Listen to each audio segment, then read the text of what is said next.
Okay, let's talk about aiming your angles. Okay, what do I mean by aiming your angles?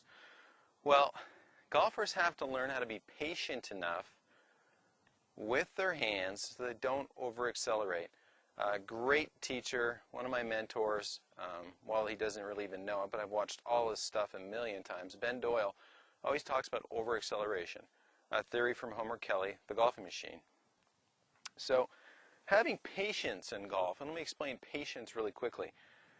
My fingers are going to show you some patience right here. They're going to hold on to this golf club, and if I rotate really quickly, this club swings up and seeks an alignment with my forearm. You could see how the rotation of my body created centrifugal force, which thereby got this club to try to seek an alignment with my forearm. Now, what does that mean in golf? Well, it means that when you swing easy, there's merit. And what I mean by that is that if we try to hit it really hard and we over-accelerate from the top with our hands, we're actually doing the ball a disservice. We're doing ourselves a disservice. My fingers don't have a whole lot of strength, and they certainly can't make that club work up 90 degrees to get in line with my forearm. Okay, that's not going to happen. But with rotation, I can certainly provide an interesting force to this golf club and get it in relationship with my forearm. Well, how does that apply in golf? I'm going to try to show you how it works here. So, in golf, our job is to transport angles. So here's our address relationship. Here's an angle. This is really just taking the golf club and putting it on a, bending it 90 degrees to my left forearm. Well, almost. Okay? And if I can relax this, Mother Nature wants to shoot that club out. Mother Nature, just like me holding the butt of the club and spinning around, Mother Nature wants this club to seek an alignment with my forearm. So I've got a little prop to help me explain that.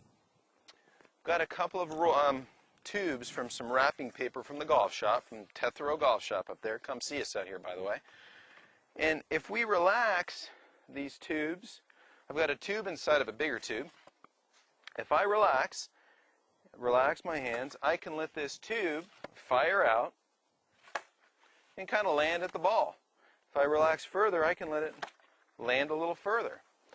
The bottom line is, as a decent player, I can relax these angles pretty much wherever I want them.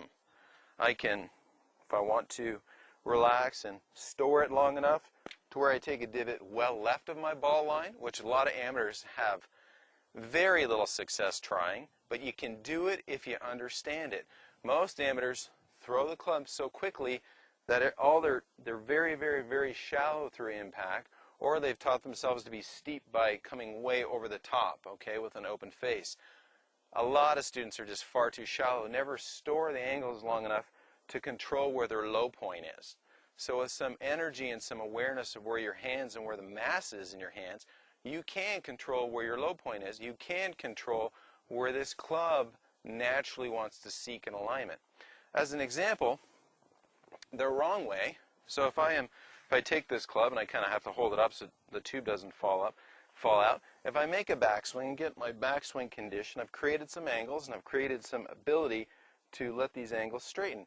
If I get too excited, that energy shoots out way early. Clearly, I didn't relax and let that energy shoot out at the ball. Okay, so hopefully that visual helps you learn how to aim your angles. Basically, this area right here, I need to relax, aim it, aim it, aim it, so it gets a little bit left of the ball. From my visual perspective, if this is my ball line right here, and my golf ball is on this ball line, from my visual perspective, my hands have passed that look. Now, not to say that some people don't feel like they can hit great shots by throwing it early. Sure.